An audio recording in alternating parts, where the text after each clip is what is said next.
I feel like Pam Bondi is more to blame for all this than Trump is. Like she's the reason why it even came up as a question in the first place. Like she's the one that made this big spectacle when she. But only because of his poor leadership. If he had come in and he'd said, "Look, this Epstein thing, it's going to be a whole bunch of nothing. So make sure that whatever you show is enough to satisfy everyone, but not so much that we drag a lot of people through hell over some unsubstantiated, half-assed evidence. Do you understand?"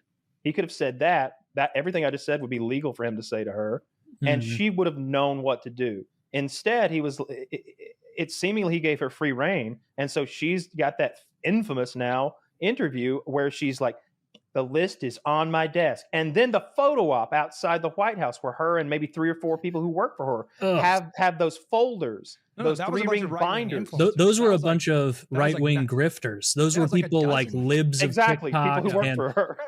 yeah, people who are taking money. And these are, isn't it crazy? Wing. All those people that were holding those binders doing their fucking gay ass photo shoot are the same people now saying stuff like, "Guys, there's really bigger fish to fry here. There's a lot that really needs to be handled before I don't think we should waste a single iota of brain power analyzing this. And we should certainly stop talking about it." Because what's DC Drano saying about it? Because he was like the main guy. I have most of those fucking idiots muted or blocked because they are. Do we have the timeline right? Retards. I feel like we're acting like it started with Trump saying, "Why are we still talking about that?" No, they asked the question for a reason. It was already in the news, right? He just blew it up by mishandling it. Well, they had said there wasn't going to be a report released, basically. That's there was, it. Yeah, and then there was the blow up, and then they asked him at a what's it called when it's the where they're all at the long table. Meeting. It was a cabinet meeting. Cabinet meeting at the big long press table or a cabinet table. He's got the whole cabinet there, obviously. Pam Bondi's to his right, and Marco's there, and JD Vance is sitting directly across from him on the other side of the table. And I watched this live, and they asked that question, and his reaction was. His reaction, it almost makes me believe his innocence, because I'm serious, like because if he were calculated, if he was like, "I'm implicated and I'm hiding evidence," his reaction wouldn't have been, "Are we still talking about this Jeffrey Epstein guy, this creep? Is that what we're talking about?" Like, he seemed genuinely befuddled, like he had no idea it would be a big deal that anyone would care about it. And I don't think he's a good actor at all. I think it seemed genuine. I saw it through a different lens. I saw a guy who's used to being an opinion maker try to set opinions. When Trump says we should rename it the Gulf of America, we should invade Greenland, we should go to war with Canada, or whatever the fuck he says, people follow. He can say ridiculous, insane shit, and stupid people just buy it hook, line, and sinker. So when he's like, "Why are we still talking about this? That guy'll never die. Let's move on." He thought his influential voice would work on this topic too. That's that's how I read the situation. I think you're right. I told my stream like that day, I was like, I think he's discovering that this story is bigger than him. And he's not used to the story being bigger than him. Like said, like I could still see it being both. But I agree with all your takes. You're right. No, you're hitting on something that I think is accurate too, because he was just so organically incredulous in that moment. Like it didn't look like he was flustered. It looked like he was legitimately annoyed. Yeah. So like I don't know if I think that he is like knowingly concealing his own involvement in the files. Like maybe it's possible that like he's afraid of something, that like maybe he's concerned that there's something about him. But like it honestly wouldn't shock me if he's not personally looked through these files, you know. And look, another devil's I'd be shocked if he had. Yeah. He authored some of them. Or if he was even able to look through them, because again, it's not our government in charge of these. Yeah, another devil's advocate thing, like it could be that he has in those files there's dirt on people, international people, and Mossad again.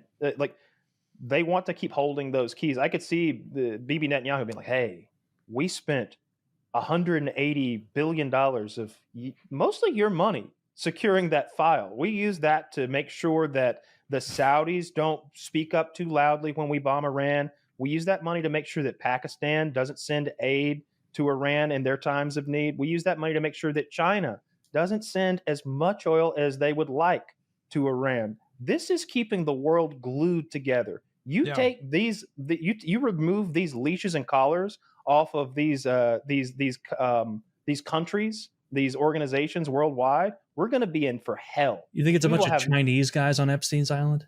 They're blackmailing Chinese guys? Or I'm describing like a geopolitical leash that the Israelis are using to kind of keep things glued together. Again, playing the devil's advocate for them. Yeah, maybe the Epstein files were the reasons why they were able to do like the Abraham Accords. Like exactly. It could be, or it could be another reason. Like, you wouldn't expect countries that are entirely contingent on our support for their, lifestyle, like Israel, like, to just ignore what we tell them. Like, Trump's on record telling Bibi, don't bomb Iran. And then Bibi's like, that's hilarious. You think you're in charge. I'm bombing Iran. Calling your bluff. What are you going to do, pussy?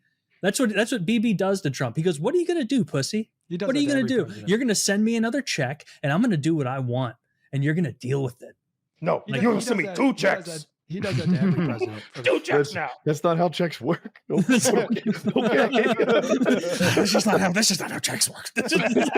I hate writing out the numbers as words. This is awful. That's what Trump's problem is. He's like, Bibi wants me to send these checks. And have you ever tried to write $1,999,423,632,509 on a check? You can't do it, folks. And I don't have one of those Publishers Clearinghouse checks. 11 is really hard to spell. Nobody knew how hard 11 was to spell. Well, Trump thought there were 2 L's. Trump fucking hates Bibi. Trump hates Bibi because Bibi was the first world leader to congratulate Joe Biden when it was like official that he won, and Trump like never forgave him for that. He doesn't hate Bibi enough to like not maintain our relationship with Israel or whatever, but that relationship is really fractured. Well, I mean, like, why does Bibi get to behave however he wants and he gets whatever he wants? It's just like really firmly established foreign policy over the last like 50 years. And to unravel that, it would take a really long time. It's unpopular. But like even that, like, I think it's possible that we elect a Congress that would pass a bill to like defund Israel or whatever, but that's a project that would take like years. Like, it would take a really long time to actually do that. The Epstein thing, to me, exists in a really neat place on the spectrum of conspiracies, right? On the far side, you've got the Comet Pizza insanity with a basement where there isn't even a basement and whatever, no proof. Cuckoos believe that. And then on the other side of like very believable is like the US perhaps installed new leaders in Iran and Israel sank one of our ships, right? Like things that are literally true. Building 7. Yeah. That you would just choose to believe are not true because, you don't buy anything that has to do with a conspiracy. The Epstein thing to me is so much closer to those conspiracies that turned out to be accurate. Conspiracy theory doesn't mean dumbass theory. It means people are conspiring to do something together. Sure. And Epstein to me exists on that actually true conspiracy side of the spectrum and not the wackadoo unproven stuff. I see like the Epstein conspiracy is like in line with like the Building 7 conspiracy, where it's like clearly things are not as they seem here and the explanation we're being given is ridiculous. Well, more so. There's probably more so than more that, to because it. Look, I have a hard time with the sea of evidence, and like we just showed that tweet earlier, but it was text that's supposedly written on a birthday card or a card of some kind. Where's the card at? Where's the card at? If somebody were saying that about any of you, I'd be saying, where's the fucking card at? You can't say that about my friend without showing me the card. I want a hand. Is there a Trump thumbprint on it?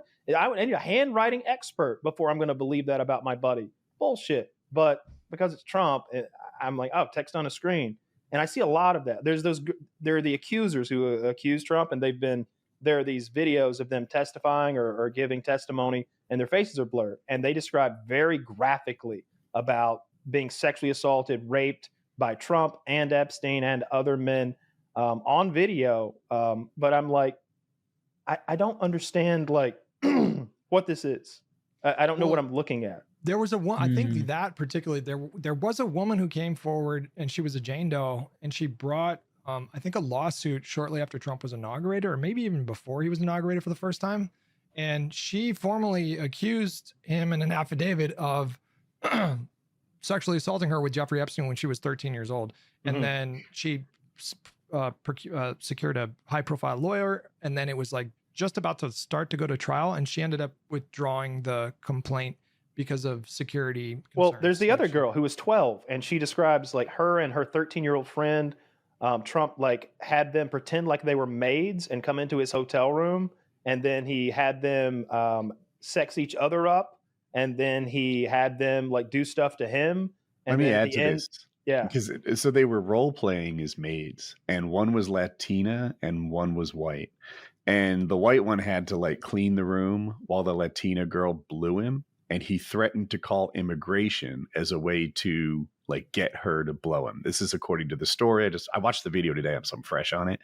And the video of the girl talking, not the scene. So anyway, Latina girl's blowing him, and he's berating her at her terrible BJ skills. And then he has the white girl come over to demonstrate to the other girl how a man is supposed to be blown. That's how it went down. And then at the end, he was like, you both could have done better. Yeah, that's not true. funny, Woody. Those are children. Oh, that's true. Not funny. It is kind of funny. Just quickly turn that off. Hey, but anyway, that's like, no laughing matter. Bucko. No laughing matter. But Trump has high BJ standards. I'm not happy to get one at all. What? No, I know that now. I know you're fibbing. Because you guys are going to those trips, getting motel. I'm not saying it's uncommon, just that I never berate her for her performance. But when I hear that, okay, I see what you mean. But when I hear that, I think that is horrific.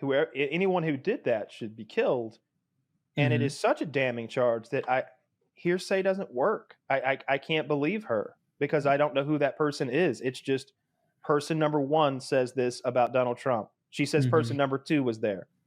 We don't know where person number 2 is, and it's like, that's not enough information for me if we're going to like do something about this, because the something that we would do is getting him, you know. That's it's why not the being actual mad. Epstein files are so important if they're not just held in a base in Mossad somewhere, like, because that seemingly would expose all the real deal shit of like, okay, it's confirmed now. We know, these 70 people in our federal government are all compromised by horrible things they've done. Probably lock them up forever, throw away the key. But we don't know.